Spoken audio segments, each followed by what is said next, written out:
Noite. Boa noite.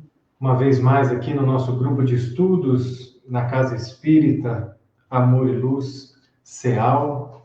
Hoje junto comigo Lucas, Antônio Carlos, participando também do tema, o Eduardo, e na computadora a Cláudia também ali com a sua participação nos auxiliando no computador, que você pode mandar as suas perguntas, mandar os seus comentários, que o tema de hoje é do capítulo 13, isso?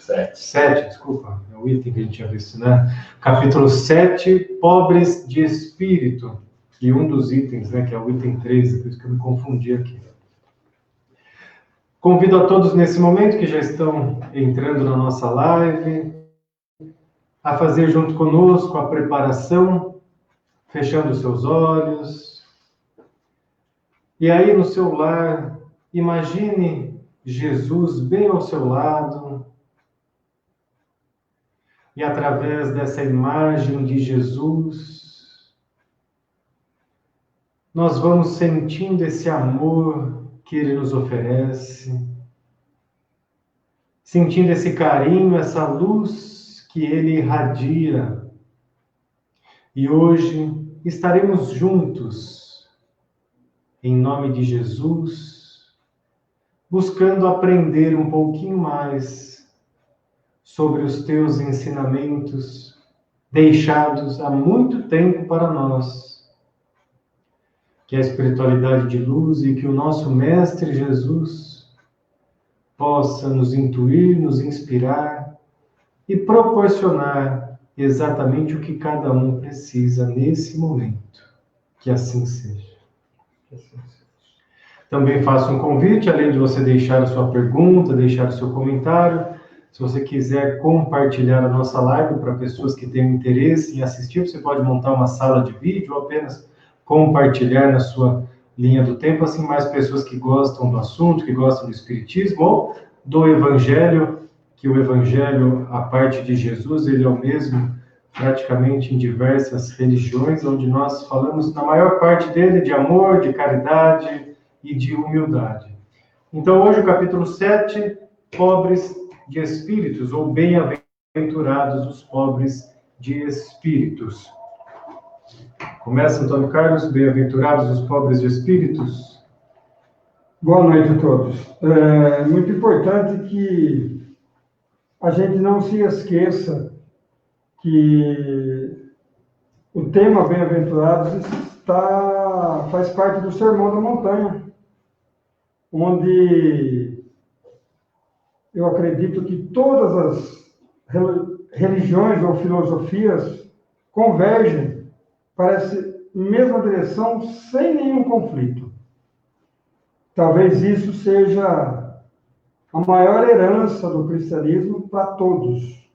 Então, eu sugiro aqui que se leia também essa passagem bíblica e se reflita sobre ela. Nós temos aí material imenso na internet de inúmeros pensadores, estudiosos, que merecem o nosso respeito pelo seu trabalho, e assim a gente vai buscar nesse conjunto de informações um esclarecimento para as nossas dúvidas desse tema.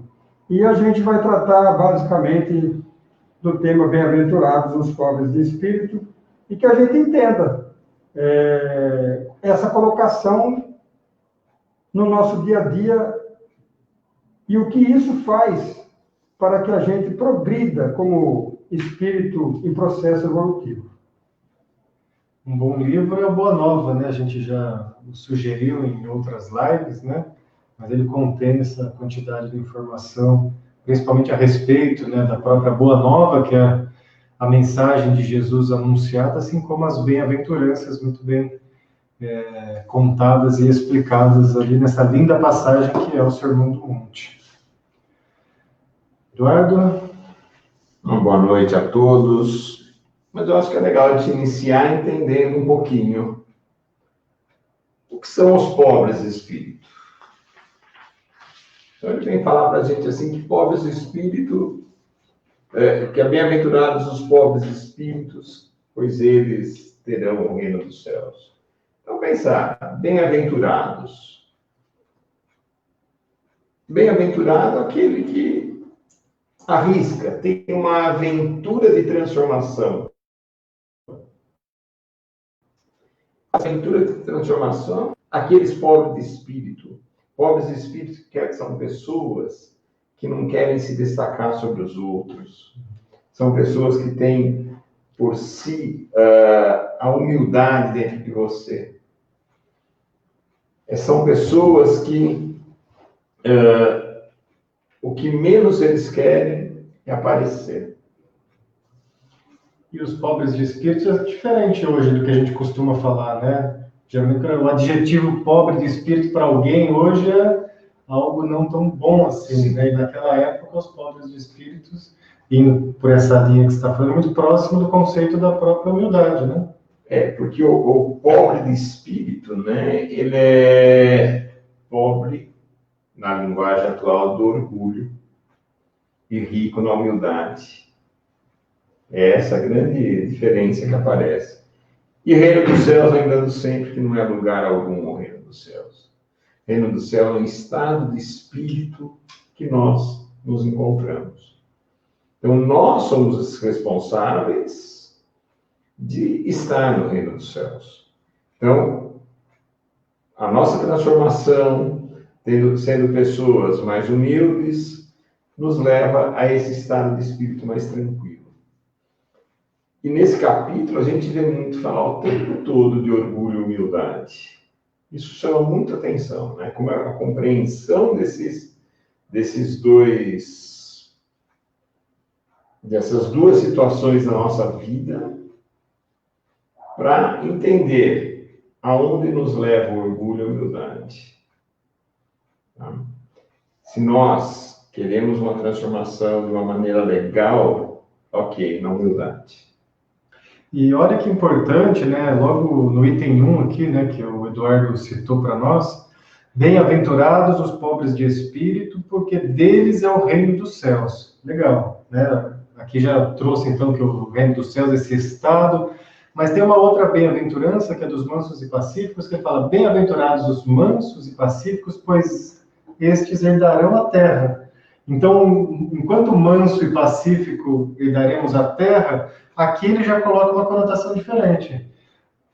O alcance da humildade nos levará a chegar no reino dos céus, ou seja, nesse estado maior, e não simplesmente, como ele traz na outra bem-aventurança, que também é muito importante para nós, né, o bem-aventurados mansos e pacíficos, porque eles herdarão a terra.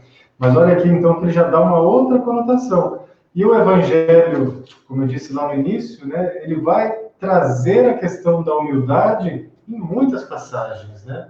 Sendo ali como um dos pilares fundamentais do Evangelho, né? Nós falamos muito de caridade, mas caridade sem humildade acaba ficando meio manca, né? Não é uma caridade realmente verdadeira. Então, a humildade também estará junto dentro desse progresso, né? Quando Jesus chama e convida a todos a seguir o caminho que ele seguiu, passa por aqui, né?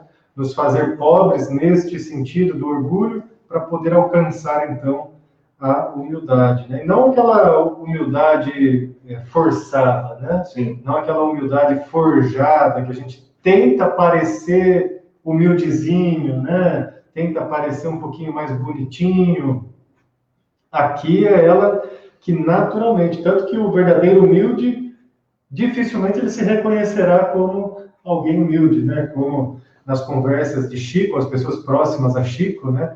Dificilmente ele se reconhecia com os adjetivos que as pessoas colocavam nele, né? Humilde, caridoso. Até quando perguntavam se ele vinha em missão, ele falava que não, que ele estava aqui ainda para aprender e passar por diversas situações. Então, o verdadeiro humilde nem sempre, ou a minoria das vezes, ele vai reconhecer que é humilde. Até porque se ele começa a reconhecer, já não é algo tão natural assim. Mas todos ainda estamos no aprendizado, né? Todos eles estamos no aprendizado. Todo aprendizado se inicia num processo, né? Não é alcançado rapidamente. Então, talvez a gente aprenda com as lições do Cristo, essa maior explicação dos espíritos, a gente aprende a necessidade da humildade, da caridade e outras qualidades.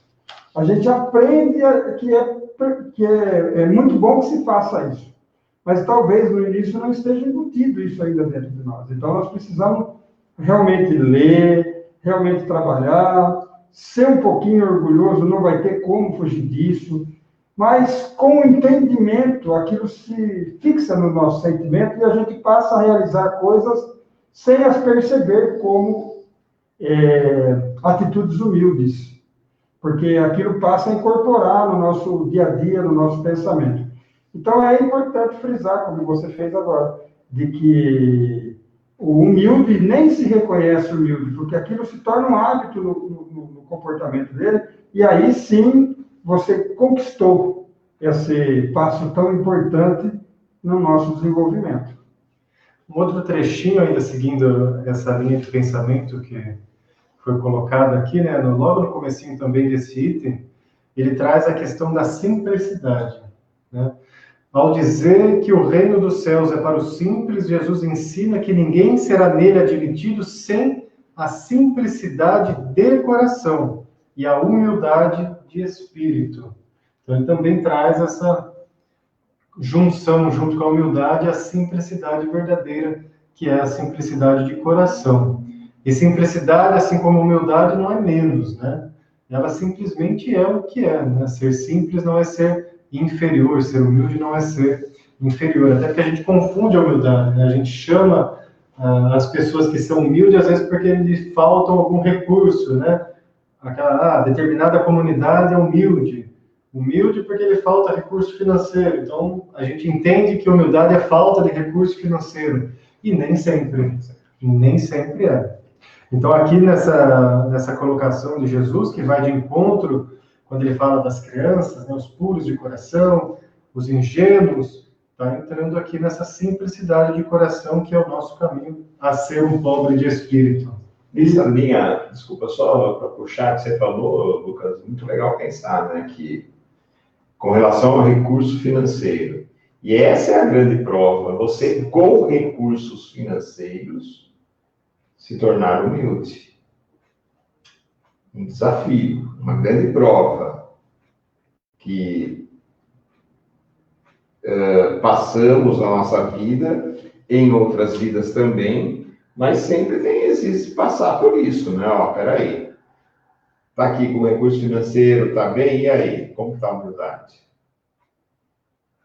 Então, isso é legal a gente sempre pensar. E como também tem ao contrário, quando você falou da simplicidade, às vezes você vai lá, numa casinha simples, pequenininha, no meio do lugarzinho bonitinho, tudo, e a pessoa pode não ser nada humilde. Tá? Há quem defenda uma tese no sentido de que ser esse pobre de espírito é estar numa condição de realmente aceitar que tudo depende de Deus, que tudo está atrelado à vontade do Criador. Ou até nós que entendemos um pouco mais nesse sentido de causa e efeito, né? Então, tudo está atrelado a isso. Mas ser humilde, ou pobre de espírito, no que diz respeito a aceitar as situações que a vida nos propõe,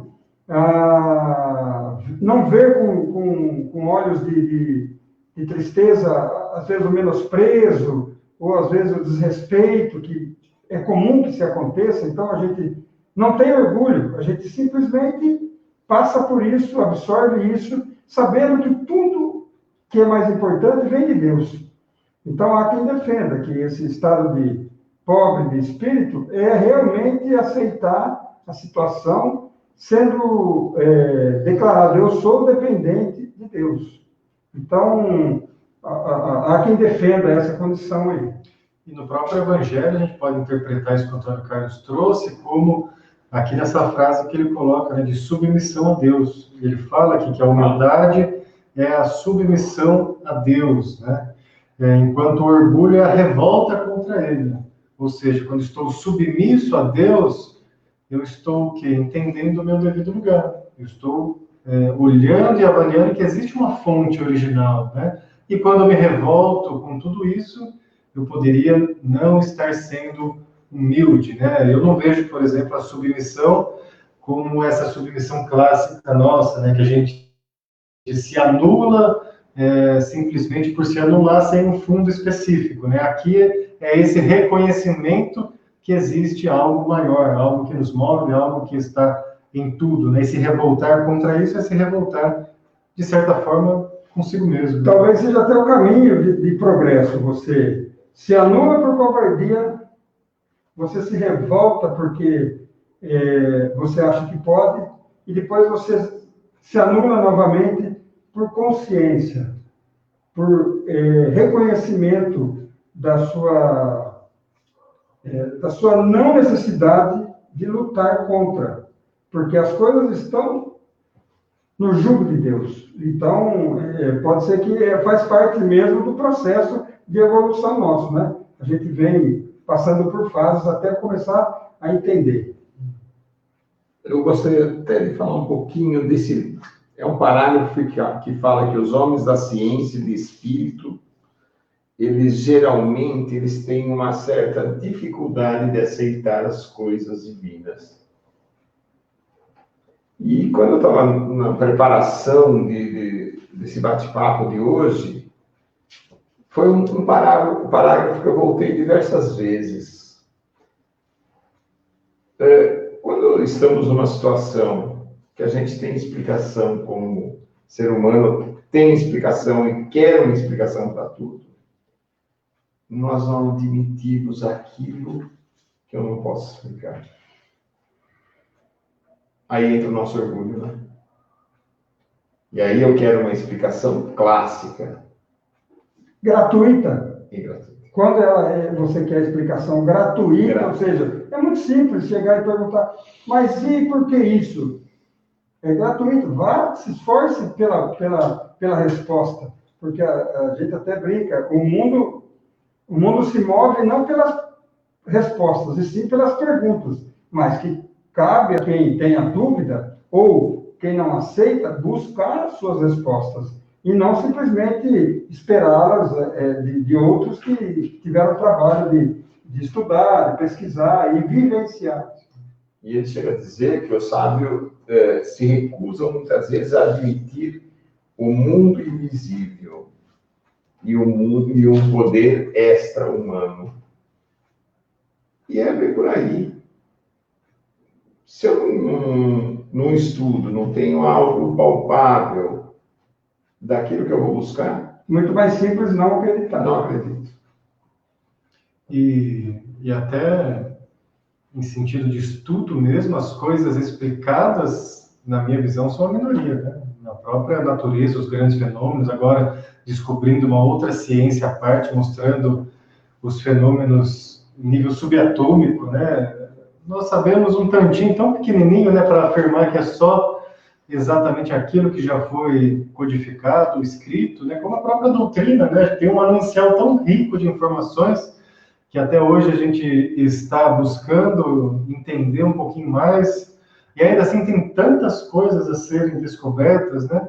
Então a gente vai tentando, só que uma coisa interessante, né? Uma coisa não deveria anular a outra, né? Não. Tudo deveria andar de forma unificada, como já foi um dia, né? Poderia andar de forma unificada. Eu penso que as verdades, elas vão se juntando, e a verdade não termina. Porque nos falta compreensão. E até é importante que não termine, porque a gente continue buscando. Sim. Porque se a verdade parar por ali, ficou muito simples, e a gente entra num ostracismo de não procurar mais, de não querer se informar mais. Então, a motivação natural do ser humano é duvidar, mas é duvidar e trabalhar pela resposta, né? Você colocou no momento, Antônio Carlos, que eu achei interessante, que quando você não conhece, você vai procurar, e aí você tem um momento que existe uma revolta.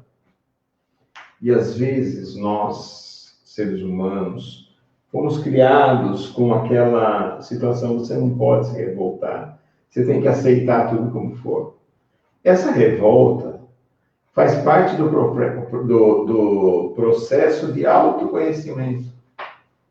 Você se revolta para você procurar o que está de dor dentro de você, o que te incomoda dentro de você.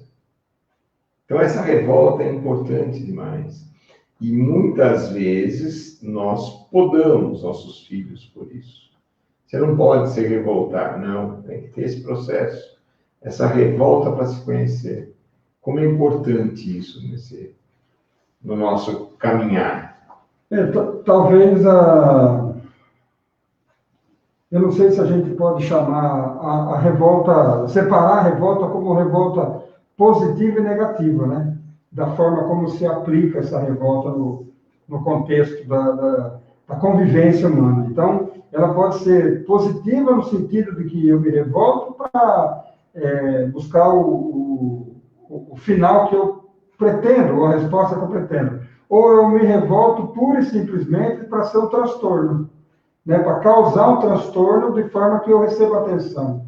E talvez a gente veja essa situação de revolta com mais do que um ângulo apenas de visão. Aqui tem uma colocação, duas, na verdade, né? Primeiro, a Márcia colocou que um exemplo de humildade seria a Maria, né, mãe de Jesus. E depois ela faz uma pergunta, né? Tem problemas em aceitar e que o mais difícil é superar o orgulho e o perdão. Como posso trabalhar isso? Esse é o desafio de todos nós, Márcia. E superar isso, trabalhar isso, diariamente, né? Diariamente. Tem situações que são mais fáceis, situações que são mais difíceis, né? Hoje, o que nós estamos fazendo aqui é uma busca de cada um de nós para aprender um pouquinho até de como conseguir trabalhar o nosso orgulho e até chegar num perdão, né? Um perdão humilde, um perdão verdadeiro. Mas eu vejo isso como sendo uma grande busca, né? E aí cabe entrar naquilo que o Eduardo falou, que é um processo muito mais nosso de autoconhecimento do que às vezes do outro, né? Então, para que o perdão consiga chegar a outra pessoa, talvez primeiro nós estamos precisando olhar interiormente para o nosso coração, ver o que precisa ser perdoado em nós, aliviar as dores que estão sobrecarregando o nosso coração, para de forma mais leve conseguir superar. Mas o trabalho do orgulho, ele é diário, né? Ele é não uma briga, mas ele é uma constante na nossa vida, pois ainda não somos perfeitos nesse sentido, né? Estamos trabalhando, né? Eu falo que nós somos perfeitos porque viemos de uma perfeição, mas estamos ainda em burilamento, né? Estamos sendo lapidados aos poucos, e o orgulho é uma grande oportunidade de aprendizado que diariamente nós temos que vigiar e nas horas vagas orar. E o fato de você... desculpa, Antônio, só para complementar nessa resposta, né? Já o fato de você pensar que você precisa se aceitar é um passo desse processo de você querer resolver. Agora, o que o Lucas falou do auto-perdão é perfeito. Nós costumamos pegar o nosso chicote, ficar colocando a culpa na gente e esquecemos de olhar para nós e nos perdoarmos. Isso é fundamental. Olhar aquilo que nos incomoda, perdoa e aceita esse caminho. O tema que a gente está tratando e as bem-aventuranças, como o Lucas falou, é tão extenso, debatido, pesquisado, que eu coletei uma análise do Carl Jung sobre esse assunto. Então, se a pessoa buscar na internet, tem lá muito interessante ele falar sobre os bem-aventurados. E aqui ele trata muito do ego. Então, receita, fórmula, é um pouco complicada para aplicar para todo mundo a mesma, então cada um tem a sua. Mas talvez tratar-se separando o ego, ou seja, comece a tentar enxergar o seu ego, como ele procede, mas avalie o seu ego como uma pessoa de fora, como uma pessoa que não vai favorecer na interpretação, ou seja, avaliar justamente com os princípios cristãos, com os princípios da sociedade mais corretos possíveis da sociedade.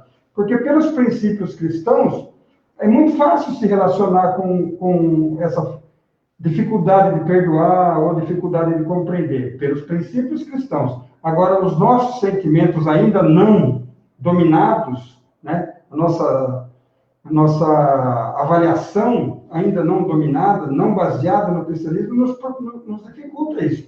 Então, talvez a gente separar um pouquinho, olhar a si próprio, olhar o seu ego e poder avaliar para tentar achar ali uma forma de movimentar positivamente aquela dificuldade.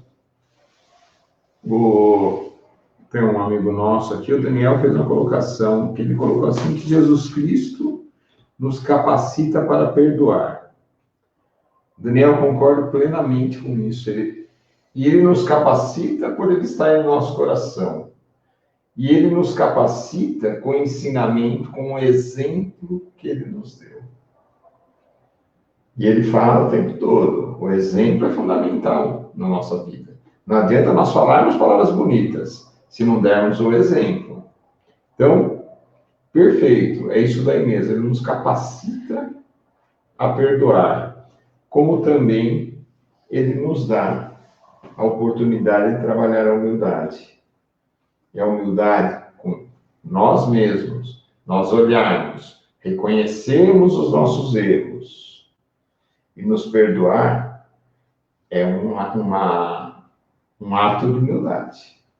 Talvez trazer os recursos de fora para dentro, mas a transformação tem que ser de dentro para fora. Talvez a gente buscar no profissional, ou dentro da religião, dentro de filosofias, ótimo, são as informações que você vai trazer para dentro. Mas se não vier de dentro para fora, aquilo fica somente um volume de coisas na nossa mente. Vazio, né? Vazio. Fica um copo cheio de nada.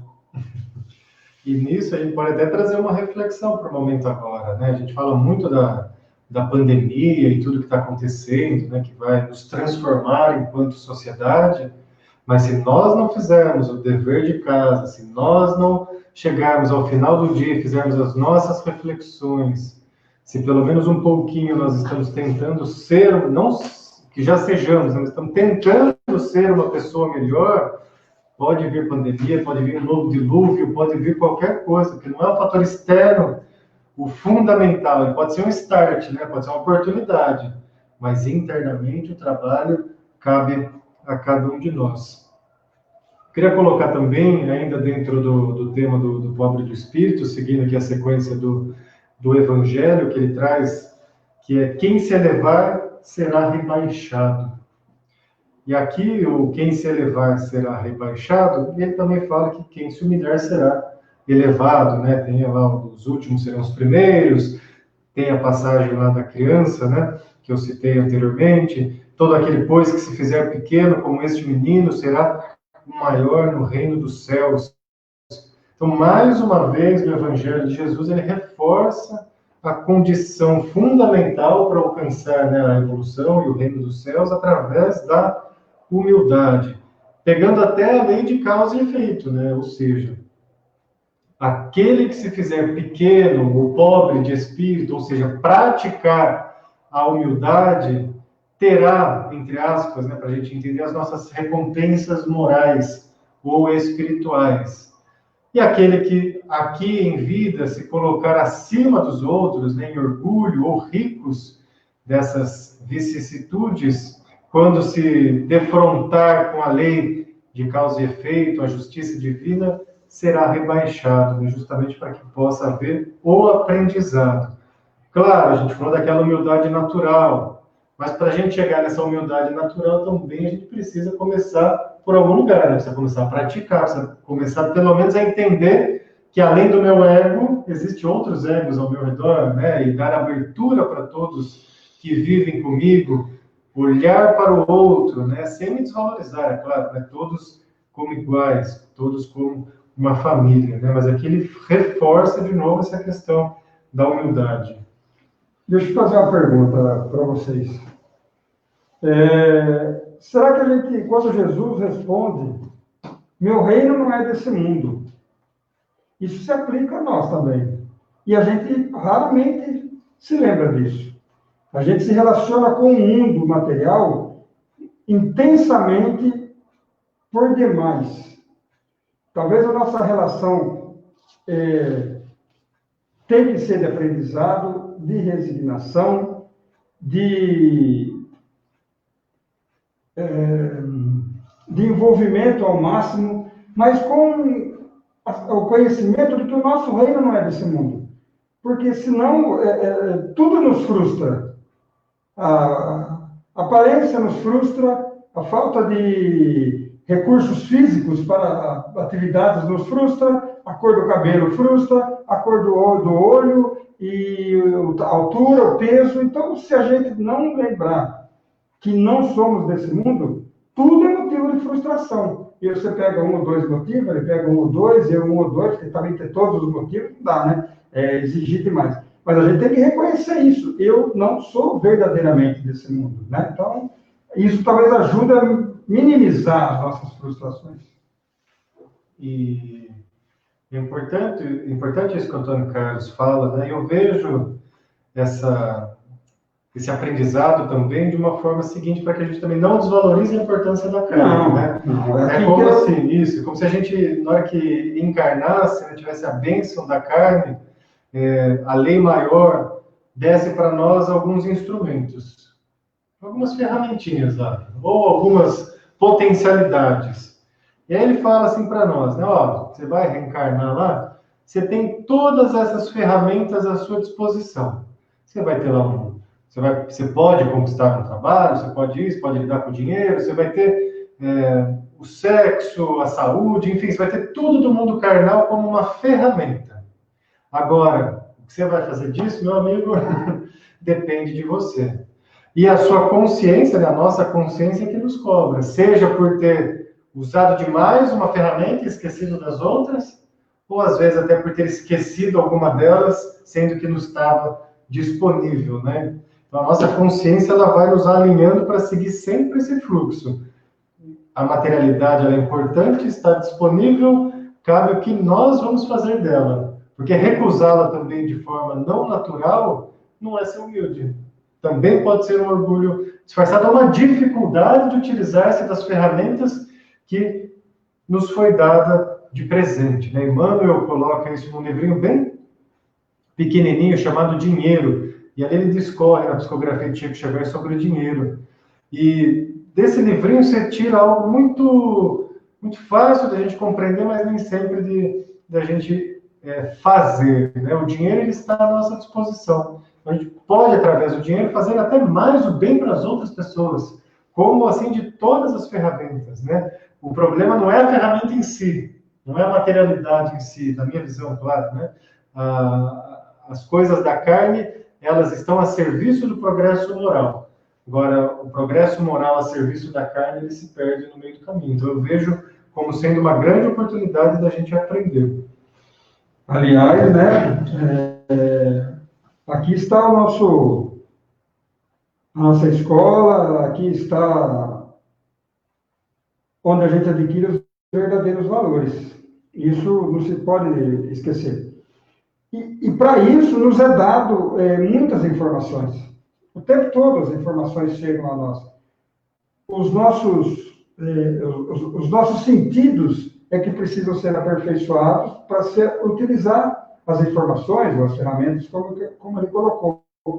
Porque se a gente deixa os sentidos do corpo físico tomar conta, talvez a gente peque mais. Enquanto que se a gente se utilizar os sentidos verdadeiros, que estão em inúmeros livros e filosofias, talvez a gente se engane menos.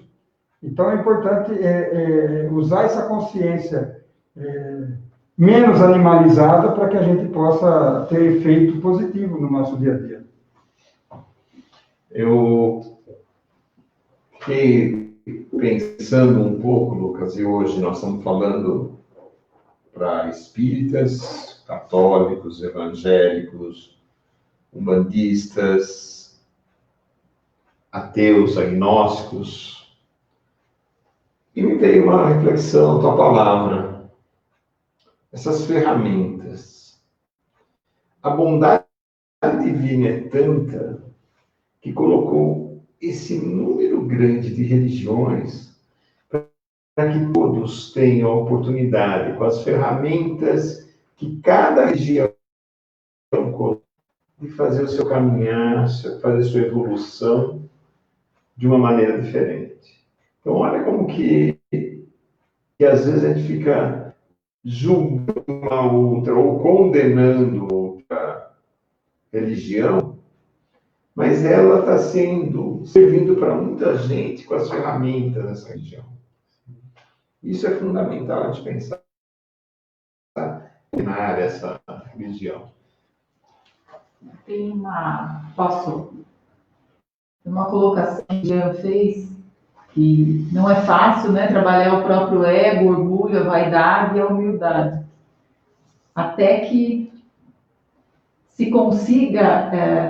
consiga se ver e questionar, pode se imaginar, né, assim, ele dá uma dica aqui, né, Jesus na sua frente e lhe perguntar, mestre, aprova a minha atitude? De repente, é uma consulta que eu vejo, né, você está plasmando ali a imagem de Jesus, mas você está perguntando para si mesmo, né, para o seu Deus interior, né, essa atitude está correta, está dentro dos preceitos, né, de humildade, de caridade, de amor. Aquele momento que a gente para, respira, reflete para poder tomar uma ação. Né? Então, quando ele dá essa dica, é mais ou menos isso, né? É um momento de recolhimento. Espera aí, Jesus, estou indo para o melhor caminho? Então, só de questionar se é o melhor caminho, a melhor escolha, a gente está abrindo uma possibilidade, né, de realmente tomar a escolha mais assertiva para aquele momento. Né? Tem uma pergunta aqui que pediu para que nós fizéssemos uma interpretação que lá no Antigo Testamento, nos Hebreus, vem escrito: e assim como os homens, está ordenado morrerem uma só vez. Quer saber a nossa interpretação? Na doutrina que nós seguimos, nós temos uma visão que para nós é correta e que nós vamos passar diversas vezes por essa vida para aprendizado. Então, morrer de corpo físico diversas vezes. Nós vamos passar. Então, nós acreditamos nisso. Numa outra religião, acredita que morrerá apenas uma só vez. Também está certo. Está certo para a pessoa que segue essa religião. Por isso, nós não entramos em debate. Por quê? Porque é a visão de cada um tem, de cada religião, de cada opção de seguir uma religião. O que, toda vez, eu sempre comento com eles o seguinte: toda vez que nós começarmos a querer achar aquilo que está diferente de duas religiões, a melhor coisa a fazer é o seguinte: Deus é amor em todas as religiões. E não discute mais, porque isso está em todos. Deus é amor. E quando, né, pegando essa passagem que ele trouxe, agradecendo ele por ter compartilhado conosco, quando nós conseguirmos realmente, né, morrer para as vicissitudes e encontrar e renascer para Cristo, realmente morreremos uma vez só e encontraremos o Cristo. Porque essa morte interna das vicissitudes, dos vícios, da maledicência, das dificuldades da vida, essa sim é uma morte difícil. A morte da carne, ela pode ser dolorida, mas ela é passageira. Mas a morte das nossas vicissitudes, que tanto Jesus nos coloca, independente de crença religiosa, né, mas esse enfrentamento das nossas qualidades, das nossas vicissitudes, esse é um trabalho árduo e difícil. E realmente, quando nós conseguimos morrer para elas, renasceremos em Cristo, renasceremos de vez na iluminação, que é o processo de todos nós que aqui estamos seguindo nesse trabalho, ainda pequeninos, né? Mas olhando lá na frente o referencial sendo Jesus, sendo Buda, seja qual for, nós temos os referenciais, cada um tem o seu referencial ali, seja qual for, para buscar esse processo de melhora. Eu queria só completar, você falou das ferramentas. Sim, sim.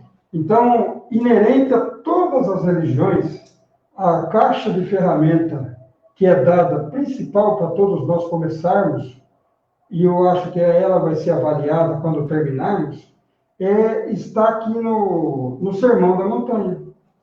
Esse sermão é apropriado a qualquer religião. Esse sermão é as ferramentas da caixa que a gente vai seguir na vida, independente de alguns conceitos filosóficos que podem ser importantes para uns e para outros, mas que na essência não é. Importante é a utilização dessas ferramentas no nosso dia a dia, nesse processo da nossa vida. É tão importante, irmão da Montanha, que outro dia eu ouvi, eu acho que foi o Sandro que falou isso. Ele falou assim, olha, se for preguiçoso para ler toda a Bíblia, leia e analise o Sermão da Montanha apenas. Esse é o ponto de interseção de todas as nossas filosofias. Riquíssimo, né? Então, com um convite a todos a se aprofundarem no Sermão da Montanha, né? Nas bem-aventuranças, que uma das possíveis traduções também de bem-aventurança é feliz daquele, né? Feliz daquele que é, enfim, pobre de espírito, feliz daquele que consegue realizar ali as suas bem-aventuranças. Bom, vamos seguindo aqui com o nosso capítulo de hoje, né? Os bem-aventurados, os pobres de espíritos. Outros itens ainda reforçam mais essa questão do orgulho e da humildade. Eu queria colocar aqui uma reflexão para nós pensarmos juntos, né? Até o Eduardo já trouxe uma pincelada disso no início do nosso assunto, quando no item 7, as palavras às vezes mudam um pouquinho de tradução para tradução dos evangelhos, mas a que eu irei ler aqui é do Herculano Pires. Naquele tempo, respondendo, disse Jesus, graças te dou a ti, Pai, Senhor do céu e da terra, porque escondeste estas coisas aos sábios e prudentes e as revelastes aos simples e pequeninos. E o próprio Evangelho discorre, pode parecer até um pouco estranho, né? Porque, teoricamente, quem teria mais condições de receber essas informações, de receber a boa nova, de receber esses conhecimentos que Jesus passava, eram justamente os sábios da época, ou aqueles tidos como os sábios, os intelectuais da época, e aqui ele coloca que foi revelado aos pequenos, aos simples, aos puros ou aos humildes, né? Gostaria de ver também a visão de vocês dois aqui, mas de modo geral, né, mostra mais uma vez que os mistérios da terra e do céu não são dados somente para aqueles que têm recursos intelectuais mais bem aprimorados, mas são dados principalmente para aqueles que têm um coração puro e humilde. Olha que bonito isso, né? Os grandes mistérios não estão na racionalidade e na intelectualidade por si só. Eles são abertos e revelados ou escancarados no processo evolutivo quando parte de uma simplicidade de coração e de uma humildade. É quase quando a gente brinca, né? Tem uns que na vida, em determinada atividade, precisa, às vezes, estudar, se dedicar 10 vezes mais que o outro, e o outro já tem aquilo espontâneo. A lei da reencarnação, para nós espíritas, explica uma grande parcela disso, mas a nível de evolução individual de cada um, mostra que aquele ser já tem essas qualidades mais naturais do que o outro, que precisa se esforçar. E o esforço não é demérito, pelo contrário. Se a gente identifica um ponto a ser melhorado, cabe sim se esforçar e cabe dedicar cada vez mais nesse ponto. Uma linha que eu penso, Lucas, é o seguinte: quando você pega os simples, os pequenos, os humildes, e é revelado para essa pessoa ele não sai por aí batendo no peito e falando que ele sabe disso. Ele vai fazer com os seus atos, como Jesus fez, com os seus atos e exemplo. Os sábios, será que eles não iriam pegar o microfone para praça pública e começar a falar que ele sabe isso, ele sabe aquilo? Então, para mim, o pessoal ficou muito esse questionamento na preparação. Então, é colocado aos humildes, na minha visão, por isso, por essa condição. A má utilização da informação transformada em poder é o que praticamente faz com que a humanidade se arraste e progrida mais lentamente, porque passa a ser objeto de troca, de transação financeira. Me veio um pensamento interessante, a imagem da maçã, no contexto bíblico, representa a descoberta do conhecimento. E quando se descobre o conhecimento, se perde o paraíso. Porque o homem não domina as suas más tendências de poder, de aterrorizar os mais fracos e de dominar os mais fracos. Então, me veio esse contexto na mente aqui, de que temos que ter muito cuidado, que a informação é o que fez o mundo caminhar, mas caminhar de forma que se arrastasse, porque essa mensagem vem não para os sábios, talvez eles iriam dominar tendo essa mensagem, assim como o Espiritismo surgiu, a doutrina dos Espíritos surgiu em vários pontos do globo, ao mesmo tempo, em épocas bem próximas, para que não se detivesse esse conhecimento na mão de um, ou de alguns. Ele está para todos, seja humilde, pobre, humilde, rico, ou não, ele está para todos. E o que nivela, né, todos nós nesse caminho de progresso, nesse caminho de humildade ou de orgulho, que nos faz aprendizes, né, do Cristo e da própria experiência que ele nos deixou, também se resume no momento atual que hoje nós passamos, até com os nervos um pouco à flor da pele, né, de momentos daquela revolta que machuca, né, a revolta do progresso, em momentos que a gente às vezes critica demasiadamente os acontecimentos e Jesus nos regula e nos coloca todos na mesma página, todos do mesmo tamanho, quando ele diz assim: não julgueis para não seres julgados. E quando ele nos coloca não julgueis para não seres julgados, ele diz que todos nós somos passíveis de falhas, todos nós somos passíveis de momentos não tão oportunos, mas ainda assim, nenhum de nós temos o direito de atirar a primeira pedra.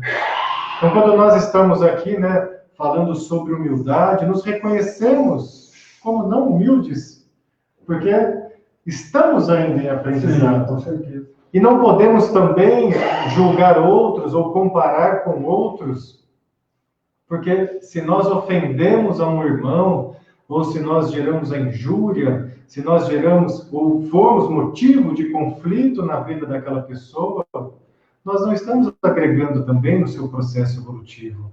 Então, se nós conseguíssemos hoje, né, trazer pelo menos essa máxima que Jesus nos deixou, não julgueis para não seres julgados, seria muito mais fácil compreender a humildade, seria muito mais fácil trabalhar o nosso orgulho, seria mais fácil, inclusive, vivenciar com as pessoas mais próximas de nós, aprendendo a receber algo que dificilmente a gente sabe.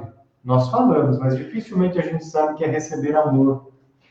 Muitas vezes acontecem alguns traumas, algumas dores, ou até alguns infortúnios gerados pelo orgulho. E isso não nos possibilita receber amor.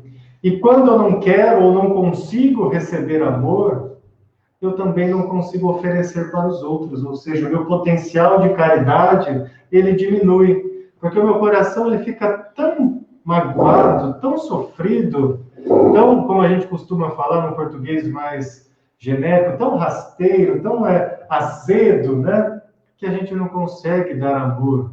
E nós ficamos presos, às vezes, assim como os sábios daquela época, sábios não no sentido de sabedoria, mas de intelectualidade somente, a conceitos pré-definidos e sem praticar a lei de amor. Que a lei de amor, ela é fundamental e a base de todo o Evangelho de Jesus Cristo.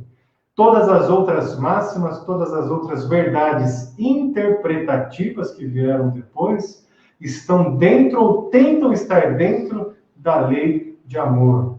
Amar ao próximo como a si mesmo, não julgueis para não seres julgados. Se a gente conseguisse, dentro das nossas ações, como o Eduardo colocou anteriormente, né, da parte prática, da parte da experiência, conseguir, assim como o Jean nos colocou, fazer aquela pergunta para Jesus, fazer a pergunta se nós estamos dentro da lei de amor nas nossas falas, nos nossos conceitos ou nas nossas interpretações, com certeza os primeiros beneficiados seremos nós mesmos.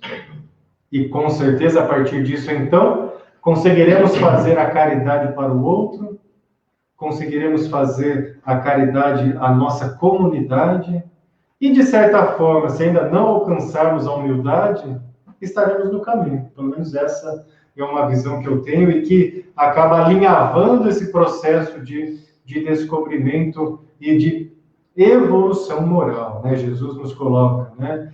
Ninguém verá, eu sou a verdade, o caminho e a vida, né? Ninguém chegará ao Pai senão por mim.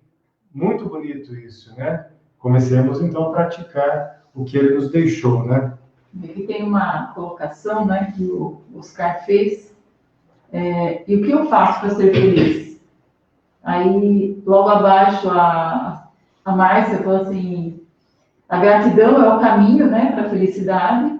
E, logo abaixo, o Oscar mesmo já complementa.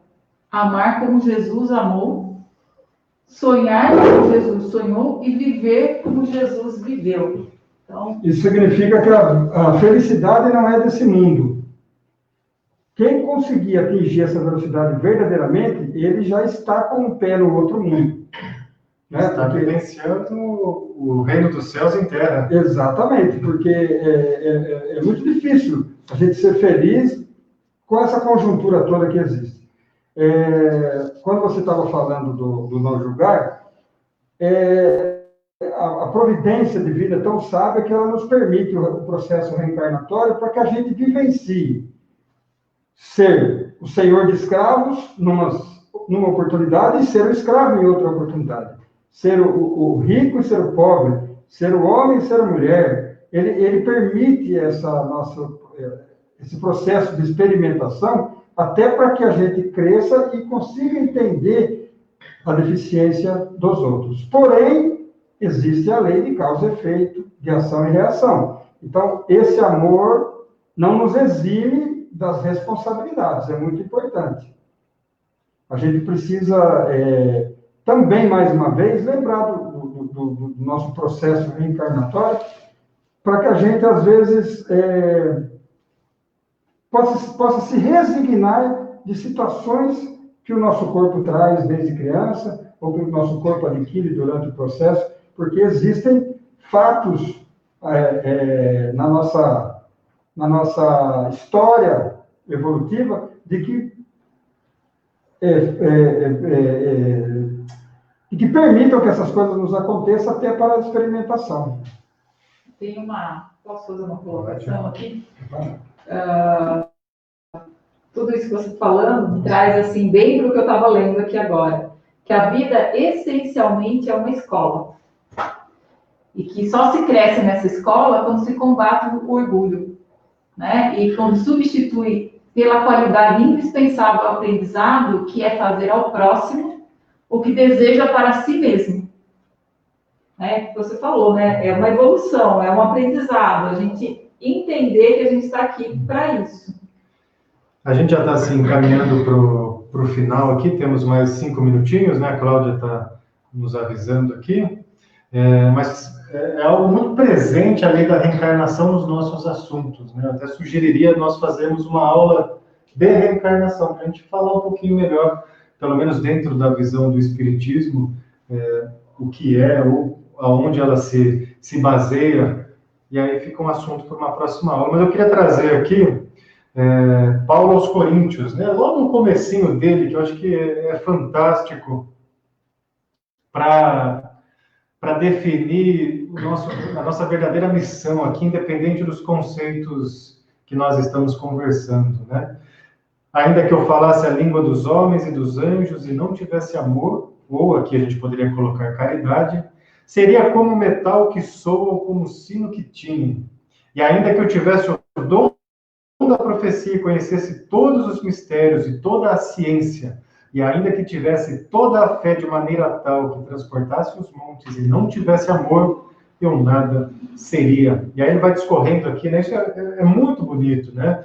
Porque traz de novo a gente para a prática. Não adianta ficar só como sábios aqui, que Jesus dá o exemplo, né? Que não tiveram os conhecimentos revelados a eles, justamente por isso, que quando nós conseguimos ter a caridade, o amor a si mesmo, o amor ao próximo, os mistérios se abrem para nós, né? A revelação se abre para nós, a vida, ela se abre para que a gente consiga seguir. Então, a prática da caridade é onde nós vamos pôr realmente a humildade, o amor em ação. Então, eu vejo isso aqui também como um ótimo complemento, se não o mais importante, a respeito da humildade, né? Eu sempre lembro que os sacerdotes, na época de Jesus, eram os que mais conheciam a palavra e os que menos praticavam. Sim. É o jogo de interesse da raça humana no seu processo evolutivo. Sem dúvida, ainda vai contar na nossa história durante um bom tempo, até que a gente possa se livrar. Depois, se sobrar um tempinho, me permitir ler um pedacinho dessa carta de Joana de Ângeles. Pode ser para fechar com ela? Pode ser, eu leio um pedaço. Então, aqui ainda, indo para o item 13 deste capítulo, né, Bem-aventurados os pobres de espírito, até foi o motivo de sugestão dessa nossa aula de hoje, que a Francisca nos mandou. Ele vai falar da missão do homem inteligente na Terra. A missão do homem inteligente na Terra, o item 13, né? E aí, logo no comecinho já traz, né? Não vos orgulheis por aquilo que sabeis, porque esse saber tem limites bem estreitos no mundo que habitais. Mesmo supondo que sejais uma das sumidades desse globo, não tendes nenhuma razão para vos envaidecer. Se Deus, nos seus desígnios, vos fez nascer no meio onde pudesse desenvolver a vossa inteligência, foi porque a usasseis em benefício de todos. Então, olha que a inteligência em nenhum momento é algo ruim, né? Ou deve ser combatida, pelo contrário. Assim como aquelas ferramentas que nos foram dadas de presente, a inteligência é uma delas. E nós podemos utilizar-se dessa inteligência em prol de toda uma comunidade, em prol de nós mesmos, em prol da evolução de todos nós, né? Ou nós podemos usar essa inteligência contra o nosso processo evolutivo, que vai cada vez retardar mais a nossa busca, o nosso alcance de Jesus, o nosso mestre. Me vieram alguns nomes. Mahatma Gandhi, Mandela, o Papa Francisco nesse momento, Chico Xavier. Nós estamos falando de pessoas inteligentes, sábias, que usaram toda a sua sabedoria ao bem do outro. E essa é uma outra referência do pobre de espírito, do humilde. Ele não faz por ele, ele faz pelo outro. E esses fizeram pelo outro.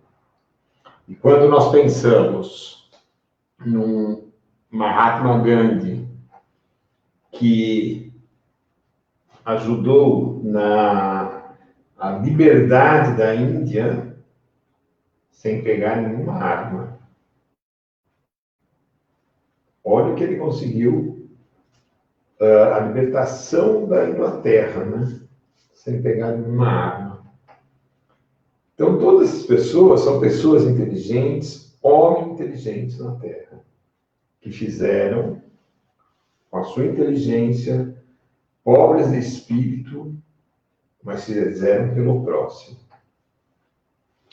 Eu acho que a Joana de Ângeles fica com outra oportunidade. Eu queria completar o raciocínio. Mahatma Gandhi escreveu: se perdessem todos os livros sacros ou santos da humanidade e só se salvasse o Sermão da Montanha, nada estaria perdido.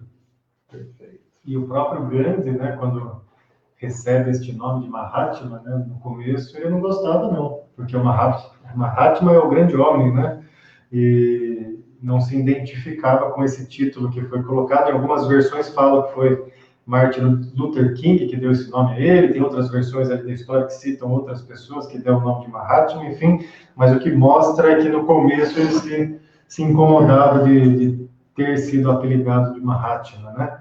Mas, enfim, chegamos no final de mais um grupo de estudos aqui, hoje com o tema Pobres de Espírito. Semana que vem, quarta-feira, às 20 horas, estaremos aqui de novo com outro tema.